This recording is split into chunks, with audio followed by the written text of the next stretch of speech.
compartilhar com os irmãos a alegria de podermos juntos dizer: na Igreja Batista do Barro Preto tem reinado a paz que vem do Senhor. Irmãos, como é bom, como é agradável, como é abençoador poder dizer a toda a membresia dessa igreja e a quem a acompanha que nós estamos em paz. Eu não me sinto sob pressão, não me sinto sozinho, sinto-me coberto por orações e acompanhado por homens e mulheres tementes ao Senhor. Como é bom, irmãos, vivenciarmos esta boa experiência que é obra da graça de Deus. Nessa manhã, o que quero expor para os irmãos não significa, portanto, qualquer recado particular. Não tenho motivo para isso. Mas, irmãos, sobre mim pesa a responsabilidade de também tratar desse tema. Vejam que em nossa igreja, se incluídas as frentes missionárias, nós contamos 31 pastores na sede e nas frentes missionárias. Significa que Deus nos tem dado vidas preciosas que precisam também ser incluídas no ensino da igreja. Aliás, que desafio, irmãos, pregar sabendo que obreiros tão valorosos, tão honrados como esses que estavam aqui à frente, agora estão assentados. Só pela graça de Deus, para que eu tenha a ousadia de poder pregar para esses homens de Deus. Em segundo lugar, irmãos, porque a nossa igreja deve continuar orando para que Deus levante homens que o servirão com dignidade e fidelidade no ministério pastoral. No próximo dia 3 de julho, será examinado mais um candidato da nossa igreja, o nosso irmão Murilo, que é bacharel em teologia. E nós oramos para que isso se torne rotina. Bem, se desejamos que o Senhor levante mais pastores em meio a esta multidão, devemos também tratar desse tema. Eu escrevi um texto que está no editorial do Boletim Informativo. Queira ler em momento oportuno e meditar acerca disso. O tema é o próximo pastor. Eu peço a você que junte-se ao ministério de oração da igreja e a mim na busca em oração por outros obreiros além daqueles que o Senhor nos tem dado. 1 aos Tessalonicenses, capítulo 5, lerei os versos 12 e 13.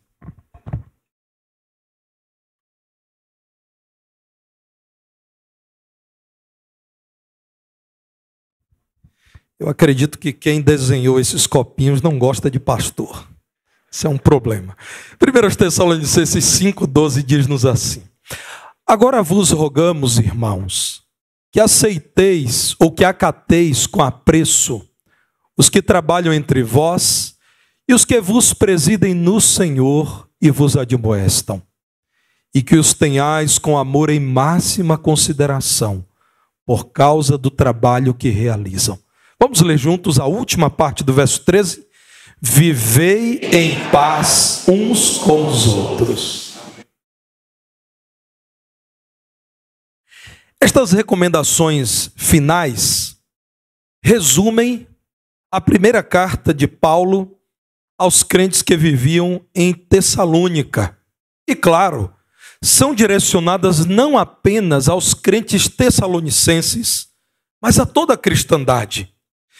No fechamento desse capítulo, no verso 27, que é o penúltimo versículo da carta, Deus usa Paulo para dizer assim: conjuro-vos pelo Senhor que esta epístola, esta carta, seja lida a todos os irmãos. E quão afetuoso é o pastor Paulo de Tarso, especialmente nessa carta, em que ele menciona a palavra irmãos 60 vezes. As duas cartas, 1ª e 2ª aos Tessalonicenses, trazem 72 ocasiões em que Paulo se dirige aos crentes chamando-os de irmãos. Paulo os considerava como família. E é com amor, não com frieza, com dureza de coração, com rancor, com mágoa. É com amor que ele diz: irmãos, Deus espera que vivamos em paz uns com os outros E o cumprimento deste mandamento mútuo da vida cristã inclui a paz que deve existir entre as igrejas e os seus pastores. As igrejas são mencionadas, os pastores são mencionados, e isso cabe para nós. Conselhos para que a Igreja Batista do Barro Preto continue vivendo em paz. Que os pastores, membros desta igreja, e os membros pastoreados nesta igreja vivam em paz. Permitam-me, irmãos, olhando para o texto bíblico e somente para o texto bíblico, destacar as lições que aqui encontro e que tenho provado ao longo de mais de 22 anos, desde que fui ordenado ao ministério pastoral. Aliás, neste ano eu estou dividindo a minha vida, metade dela como pastor, a outra metade anterior à consagração ao ministério pastoral, o que faz com que a minha responsabilidade aumente. Dias atrás, tempos atrás, eu era contado entre jovens pastores. Agora, a Convenção Batista Mineira enviou mais um aviso sobre um projeto e disse assim, é para jovens pastores, aqueles que têm até 10 anos de ordenação. Eu disse, é duro, eu não sou mais um jovem pastor. Meus irmãos, o que o texto bíblico destaca é o chamado do pastor. O pastor é aquele que deve presidir no Senhor. Isto é, em concordância com a vontade do Senhor. Aquele que é o autor da nossa fé. O pastor não é criador de um sistema doutrinário. O pastor não esboça a fé cristã. Ele recebeu do Senhor aquilo que também deve ensinar. No verso 12, Paulo, ao concluir a carta, diz, irmãos, nós vos rogamos que acateis com apreço, com estima, valorizem os que, trabalhando entre vós, vos presidem no Senhor. Um pastor que não conhece tal convicção desistirá da obra do ministério. Você que é pastor, meu irmão, agarre-se à certeza de que Deus te chamou, muito especialmente em dias difíceis. Observe as saudações de Paulo, eu destaquei algumas delas, irmãos. Começando por Romanos, capítulo 1, verso 1, quão grande convicção de que Deus o chamou para a obra do ministério, para presidir, para liderar, para apacentar a igreja do Senhor. A tarefa poimênica de Paulo é clara aqui. Romanos 1:1, Paulo, que coisa linda, irmãos, servo de Jesus Cristo. Paulo, que já se assenhoreou de muitos de vocês no farisaísmo, agora é servo de Jesus Cristo, chamado. Não se autoconvocou, foi chamado para ser apóstolo. E a gente sabe da língua grega que apóstolos é traduzido por enviado, aquele a quem Deus enviou como seu mensageiro, aquele que foi separado para o evangelho de Deus. Vejam na sequência, 1 aos Coríntios, capítulo 1, verso 1, Paulo se apresenta assim, Paulo, chamado pela vontade de Deus para ser apóstolo de Jesus Cristo. 2 aos Coríntios, capítulo 1, verso 1, Paulo, apóstolo de Jesus Cristo pela vontade de Deus. Agora vejam Gálatas, capítulo 1, verso 1, como este pastor se apresenta. Paulo, apóstolo, não da parte de homens, nem por intermédio de homem algum, mas por Jesus Cristo e por Deus Pai, que o ressuscitou dentre os mortos. Ainda, irmãos, quero citar Colossenses, capítulo 1, verso 1. Paulo, apóstolo de Cristo Jesus por vontade de Deus. 1 Timóteo, capítulo 1, verso 1. Paulo, apóstolo de Cristo Jesus pelo mandato de Deus, nosso Salvador, e de Cristo Jesus, nossa esperança. 2 Timóteo, capítulo 1, verso 1, Paulo, apóstolo de Cristo Jesus pela vontade de Deus, de conformidade com a promessa da vida que está em Cristo Jesus. É preciso orar para que o Senhor convoque homens que entenderão com clareza que eles foram chamados para a obra do ministério. Meus irmãos, talvez porque alguns homens têm se omitido, um ensino que não se conforma com a palavra de Deus, que é o de mulheres se apresentarem para o pastorado, tem sido aceito em tantos lugares. Meus irmãos, a palavra de Deus menciona na perfeição com que Deus estabeleceu papéis na família, na igreja e também na sociedade, que o pastorado é um chamado do Senhor para homens que são crentes, irmãos. Quão triste seria ouvir um pastor que se define antes de tudo como pastor e não como um crente em Jesus.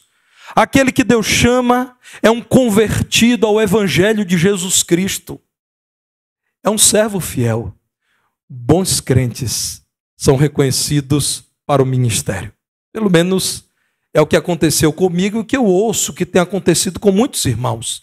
Homens e mulheres de Deus, homens e mulheres de oração, começam a identificar num jovem um chamado ou num adulto e começam a dizer: meu irmão, ore, certamente o Senhor está te chamando. Lembro-me que a primeira vez que preguei para um auditório foi num acampamento estadual de embaixadores do rei. Preguei sobre a volta de Jesus no livro do Apocalipse. E ao final, um conselheiro, filho de pastor, me chamou, irmão Judson Farias de Macedo, e disse: Tarcísio, ore ao Senhor. Pode ser que Deus esteja te chamando para pregar não apenas em acampamentos de embaixadores do rei, mas por um tempo a mais. E eu me comprometo em orar. E a igreja, de fato, irmãos, começou a falar sobre isso. Até o dia em que estávamos aguardando a reunião dos embaixadores do rei começar, domingo, 14 horas, e havia, irmãos, uma mangueira na área da igreja que tinha as melhores, as mais belas mangas do mundo. E o que os embaixadores fizeram? Escolheram boas pedras para derrubar as mangas. E eu, como embaixador normal, estava tentando ali salvar minha manga também. E chegou uma zeladora, irmãos, que ela não era muito conhecida por seu bom humor. Era o contrário, né? Ela era conhecida pela dificuldade de sorrir, de se alegrar. E então aquele grupo de 15 embaixadores mirando as mangas, mas ela mirou somente a mim e disse assim: até você, pastorzinho, fazendo isso? Cheguei em casa e disse para minha mãe: não quero mais que ninguém me chame de pastorzinho. A rebeldia acabou aos 15 anos de idade, quando admiti que o Senhor me chamava. Mas Deus chama, irmãos, alguém que ama o Senhor de tal modo que trabalha para a glória do Senhor e para o crescimento da causa dele. Deus chama um trabalhador entusiasmado com o seu reino. Ore por isso. Quem são os genuínos convertidos que têm trabalhado como servos fiéis nesta igreja, que sonham em ver o crescimento do reino de Deus em toda a terra? Ore por esses homens. A história nos apresenta a postura de alguns gigantes da fé.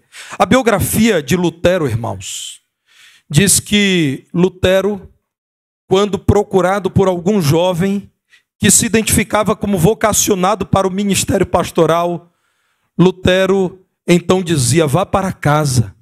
Se Deus estiver chamando você, Ele saberá como te dizer isso com clareza. E quando esse jovem, impactado com a aparente frieza de Lutero, saía dali, Lutero de joelhos clamava: ó Deus, se o Senhor tem chamado, fale de tal modo que ele volte aqui e insista comigo quanto ao teu chamado. Irmãos, a biografia de Spurgeon também traz algo semelhante. Na grande igreja que Spurgeon liderava em seus dias, a maior igreja evangélica do mundo, o Tabernáculo Batista de Londres, quando um jovem o buscava e dizia: pastor, eu creio que Deus me chama para o ministério, Spurgeon dizia: meu filho, se ele fosse mineiro, ele diria assim: não mexa com isso não. Mas ele dizia: faça outra coisa, é muito difícil. Pastorado é uma missão quase impossível, você vai se envolver com um problemão desse. E desencorajava, e ele diz que alguns daqueles jovens saíam deprimidos, até chorando, e ele também orava ao Senhor dizendo: ó Deus, se é chamado pelo Senhor, que ele desconsidere tudo que eu disse e que ele volte aqui. Spurgeon diz que a maior parte não voltava, mas que vários voltavam e alguns pediam desculpas. Pastor, desculpa. Eu te respeito muito, mas eu não posso concordar contigo. E então Spurgeon o abraçava e orava com ele, e então encaminhava para o seminário. O pastor precisa ser alguém chamado para o ministério. Alguém que poderia desenvolver uma carreira promissora no mercado, mas que entendeu que Deus o chamou para uma obra excelente. Irmãos, que não tenhamos entre nós pessoas que tentaram de tudo um pouco e que ao final concluíram, quem sabe, o ministério pastoral, mas que tenhamos homens que digam, eu estou perdendo tudo porque o Senhor me tem chamado para outra obra. Que nós não tenhamos compaixão disso, pelo contrário, celebremos aqueles que têm convicção do chamado de Deus. Deus, olhando para o seu povo, a quem ele conhece muito bem, soberanamente chamou alguns para cuidar do seu rebanho que ele tanto ama. Irmãos, um pastor digno, honrado, como o que esta igreja teve por 38 anos, é bênção de Deus, é demonstração de cuidado e de zelo do Senhor por seu povo.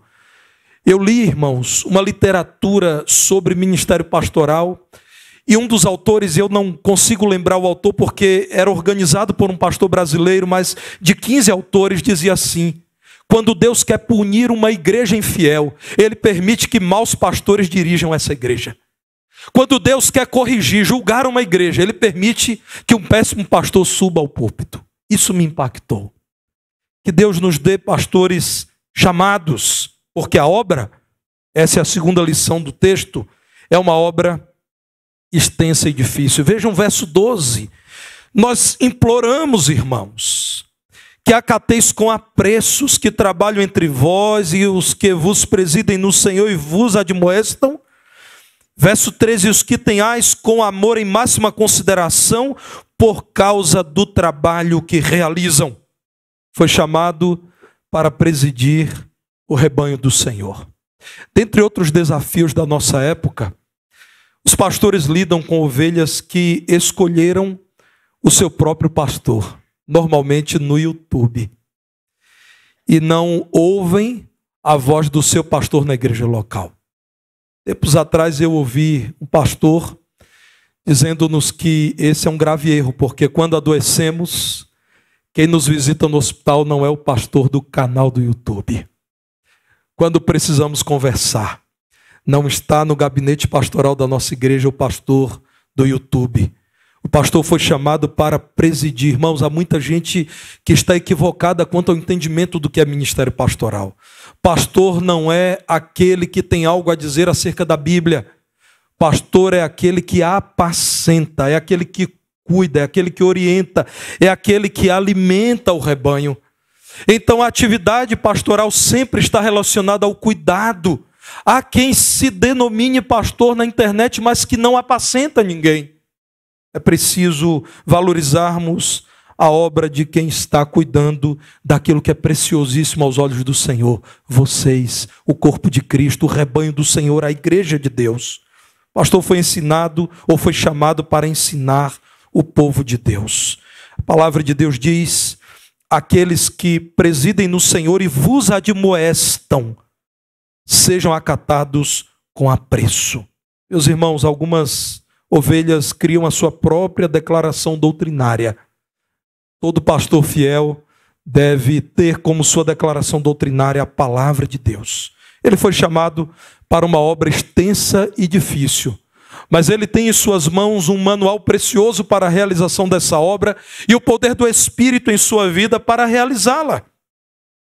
O pastor batalha contra homens e contra o reino das trevas. Essa é a obra do pastor. Meus irmãos, eu louvo a Deus, porque não tenho arrependimento, não tenho problemas com as igrejas por onde passei. Testemunho meu, irmãos, espero que isso edifique os irmãos que são membros desta igreja. As igrejas por onde passei têm me tratado com toda amizade, com todo carinho. Tenho excelente relacionamento com essas igrejas. Eu não sou um pastor frustrado que está pastoreando porque não tenho o que fazer. Aliás, eu tenho até profissão. e fui funcionário público, concursado, abri mão por conta do ministério, porque amo aquilo que o Senhor me tem dado para fazer. Por que é importante dizer isso? Porque se Deus está chamando você, meu irmão, saiba que as grandes renúncias compõem o grande pacote da satisfação do Senhor para aquele que foi chamado. Eu casei no mês de setembro e houve um feriado no mês de novembro em que eu e minha esposa planejamos ir à praia. Os irmãos sabem como é vida de baiano. Clareou um feriado, praia. E naquela época, dávamos muita atenção ao telefone fixo, 20 anos atrás. E eu estou munindo meus filhos aqui, irmãos, de armas contra mim, porque em casa eles vão dizer, pai, como você é antigo, né? Falando do telefone fixo. Irmãos, a Sâmila preparou tudo, nós colocamos roupa de banho, sombreira, todas as coisas, carro abastecido. 7h30 da manhã, quando eu já tinha fechado a porta, o telefone fixo tocou. Os irmãos sabem como é pastor, né? E voltei para atender. Quando atendi, uma irmã, membro da igreja muito preciosa, uma anciã, dizendo, pastor, meu irmão, nessa madrugada sofreu um acidente, ele morreu, e a viúva, a minha cunhada, disse que gostaria de ouvi-lo pregar e realizar um culto. Eles não eram evangélicos. Ela estava começando a frequentar a igreja da cidade vizinha em que moravam. E naquele dia nós trocamos a roupa de praia por roupa de velório. Nós trocamos o sombreiro pela Bíblia e o cantor cristão. Tiramos a blusa regata e eu coloquei o paletó e a gravata. Eu conto isso, irmãos, não como frustração, mas como ensino. Nós voltamos daquele dia na cidade vizinha num contexto de muita tristeza e dor, dizendo que bom que atendi aquele telefonema, como nós fomos úteis nesse lugar. Essa é a obra de um pastor. Então, todos aqueles que são membros de nossa igreja, incluindo os pastores que servem nas frentes missionárias, segundo a palavra de Deus, devem ser acatados com apreço, ouvidos com apreço, se são fiéis ao Senhor, se presidem no Senhor, porque realizam um trabalho que é extenso e difícil. Mas quais são as necessidades do pastor? Primeiro, ele precisa ser pastoreado pelo próprio Deus. Veja o que nos diz 1 de Pedro, capítulo 5, verso 4. 1 de Pedro 5, 4, há um texto precioso da palavra de Deus que diz assim: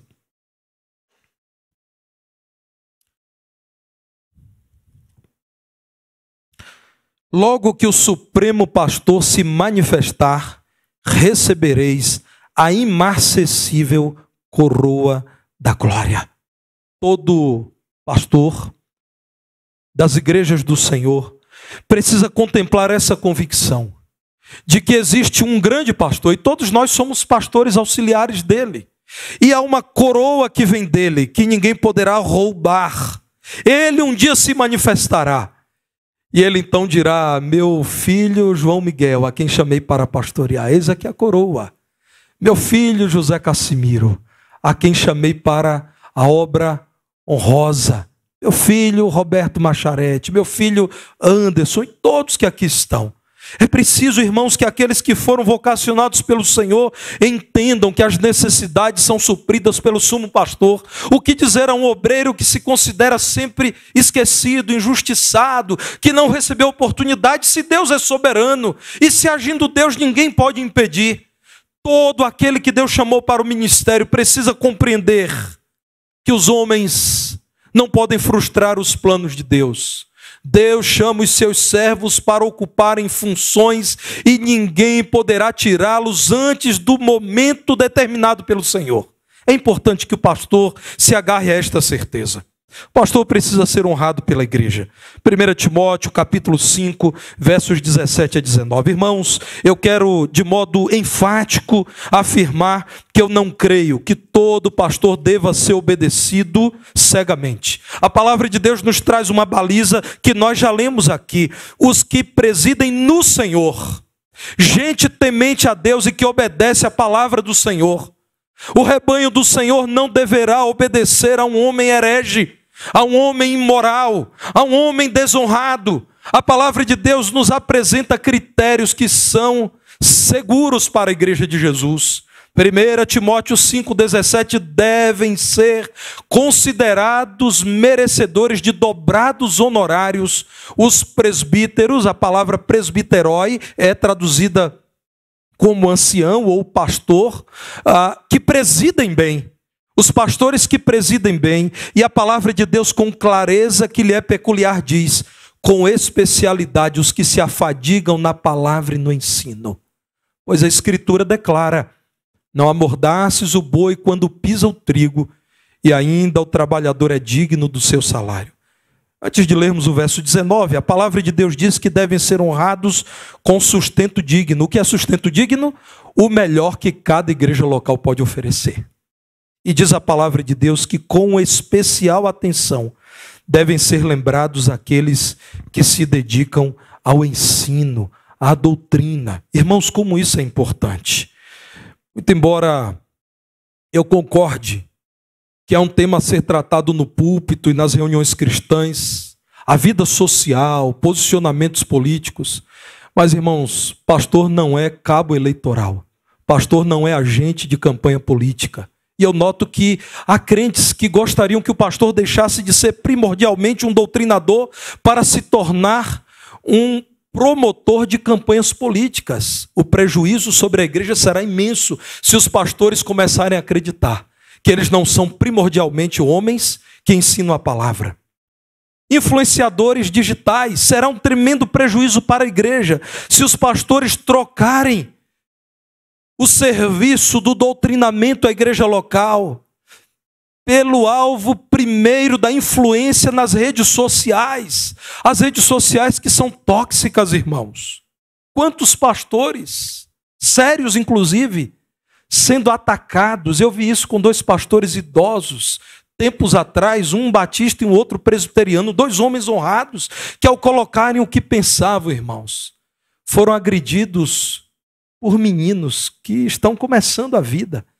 Alguns ataques foram tão duros, e eu sigo esses 2 pastores numa rede social, que eu fui checar o perfil de alguns deles, meninos, irmãos, se dirigindo a obreiros com 40 anos de ministério, como se esses obreiros fossem moleques. Então, quando o pastor começa a acreditar que ele precisa, antes de tudo, se tornar um influenciador das redes sociais, ele perde de vista que o Senhor diz à igreja: honre, muito especialmente, aqueles que se afadigam. Sabe o que é isso, irmãos? Gastam tempo, não nas redes sociais, mas na palavra e no ensino.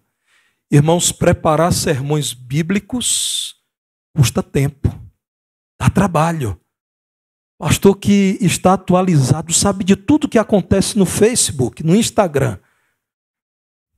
e nas demais redes sociais, me parece que não compreendeu a urgência de se pregar o evangelho para a sua igreja e para si mesmo. Há pastores, irmãos, que estão compreendendo que são promotores de eventos. A agenda não acaba. Um congresso seguido de uma conferência seguida de mais um encontro. Esses eventos têm seu valor secundário, mas a vida de um pastor, segundo a palavra de Deus, deve ser de fadiga no ensino, de dedicação no conhecimento da palavra. Verso 19, como devemos honrar? Não aceites denúncia contra presbítero, senão exclusivamente sob o depoimento de 2 ou 3 testemunhas. Se a palavra de Deus me diz isso, é porque isso é correto. Se eu ouço falar que um pastor membro dessa igreja cometeu um deslize, pecou, se uma pessoa só disse, irmãos, eu devo orar. Mas se 2 ou 3 começaram a falar, e sim com todo respeito, devo convocar esse obreiro e dizer: meu irmão, fulano e fulana disseram isso, o que o senhor tem a dizer sobre isso? A palavra de Deus diz que somente pelo depoimento de 2 ou 3 testemunhas isso deve acontecer. Meus irmãos, não devemos tirar conclusões apressadas, especialmente nas redes sociais, sobre aqueles a quem o Senhor chamou. Deve ser honrado, como nos diz Hebreus 13, versos 7 e 17. Hebreus 13, verso 7 diz assim: lembrai-vos dos vossos guias, dos vossos pastores, os quais vos pregaram a palavra de Deus. De novo, a palavra de Deus diz que, primordialmente, os guias do rebanho do Senhor são lembrados como pregadores da palavra de Deus. Irmãos, eu e os meus colegas precisamos nos avaliar. Nós somos lembrados primordialmente porque temos feito o quê? Queira Deus que a resposta seja porque temos estudado e pregado a palavra, os quais vos pregaram a palavra de Deus, e considerando atentamente o fim da sua vida, o alvo da sua vida, imitai a fé que tiveram. Verso 17, diz assim a palavra de Deus: obedecei aos vossos guias e sede submissos para com eles. Digo não eu, diz a palavra de Deus, os que presidem no Senhor, aqueles cuja vida evidencia temor ao Senhor e fidelidade à palavra, devem ser vistos assim. Por quê? Porque velam por vossa alma. E esse texto, meus irmãos, é sempre um texto duro para os pastores, como quem deve prestar contas, para que façam isto com alegria e não gemendo, porque isto não aproveita a vós outros. Há muitos anos, ao final de um culto dominical pela manhã, uma jovem senhora me abordou e disse: pastor, ore em minha cabeça. E eu disse: eu posso orar por você. Mas aí ela disse: mas eu quero que o senhor ore a minha cabeça. Essa era a expressão, ore a minha cabeça. Eu comecei a notar, irmãos, que a expectativa dela era que se a minha mão fosse posta na cabeça dela, algo extraordinário aconteceria. E eu então percebi, irmãos, que ela poderia confiar mais neste ato do que em Deus. Então eu disse para ela: olha, eu estou entendendo que a senhora está com uma expectativa errada. A minha mão na sua cabeça nada significará sem que a sua fé esteja genuinamente em Deus.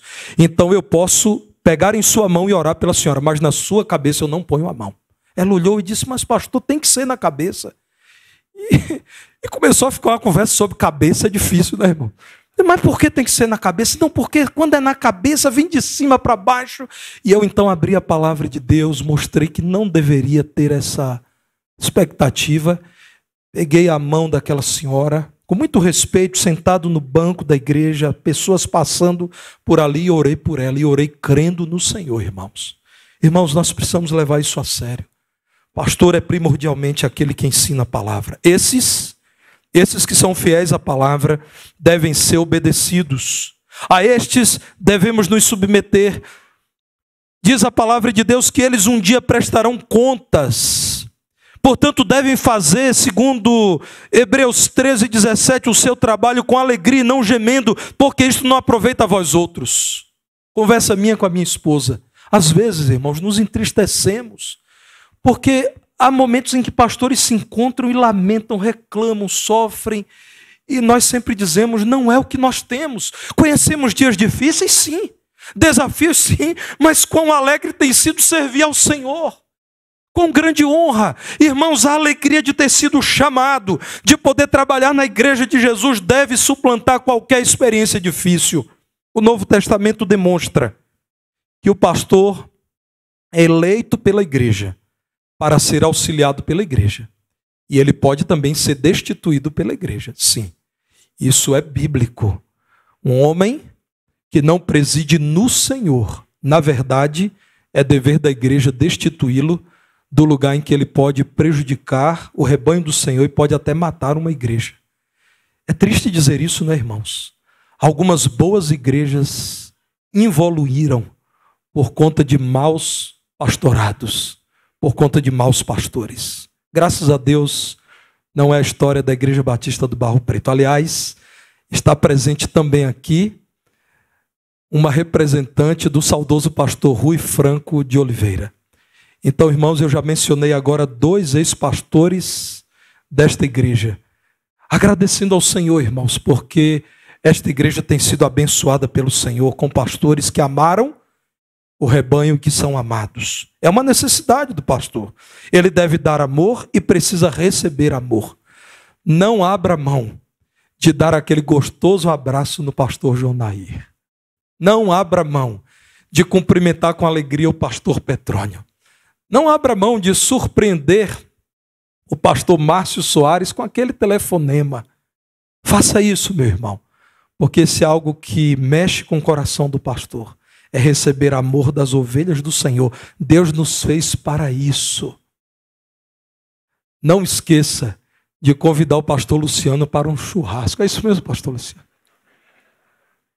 Mas aí o irmão tem que me convidar, porque eu estou sendo mediador. Não esqueçam, irmãos, de abordar esses vocacionados do Senhor com amor. Eu estava estudando um pouco mais esse texto e há um comentário da editora La Aurora, escrita por Barclay, William Barclay. E eu precisei, irmãos, anotar para compartilhar com vocês. Barclay diz assim, comentando 1 Tessalonicenses 5, 12 e 13. É impossível pregar o evangelho do amor em uma atmosfera envenenada pelo ódio. É muito melhor que o pastor abandone uma congregação na qual é infeliz e tem feito os demais infelizes e busque outra na qual pode estar em paz. Olhando para a palavra de Deus, Paulo roga aos seus irmãos em Cristo, a igreja, que acatem com apreço o trabalho dos que o Senhor levantou para presidirem a igreja e para ensinarem a igreja, tendo consideração por conta do trabalho que realizam, e assim viveremos todos em paz. Eu concluo dizendo aos irmãos, pela graça de Deus, nós estamos vivendo em paz. A paz do Senhor reina na Igreja Batista do Barro Preto, para a glória de Deus. Deus nos permita, irmãos, continuar desfrutando disso. Por isso foi preciso, nessa manhã, pregar esse texto. Volto a dizer aos irmãos, quem está pregando é um pastor feliz, realizado, amado, tranquilo. Portanto, esse é o melhor momento para que eu diga aos irmãos, pela palavra de Deus, continuemos orando por homens a quem Deus chamou. Eles não poderiam fazer outra coisa da vida. Eles não serviriam para mais nada, a não ser para o ministério. Homens que compreendem que a obra que realizam é a obra que deve motivar a honra dada pela igreja, o respeito, a cooperação, o amor, as orações da igreja. Pastores, meus irmãos amados, que são muito melhores do que eu, reflitam acerca do chamado e da obra que Deus lhes entregou, ou vos entregou. Igreja, cuidemos destes a quem Deus chamou e nos apresentou. Haveremos de viver em paz, como temos vivido, para a expansão do reino de Deus e para a glória do nome do Senhor, até que chegue aquele dia, que breve virá, em que o sumo pastor virá nos buscar. E então, irmãos, seremos um só rebanho de um só pastor. Deus seja louvado.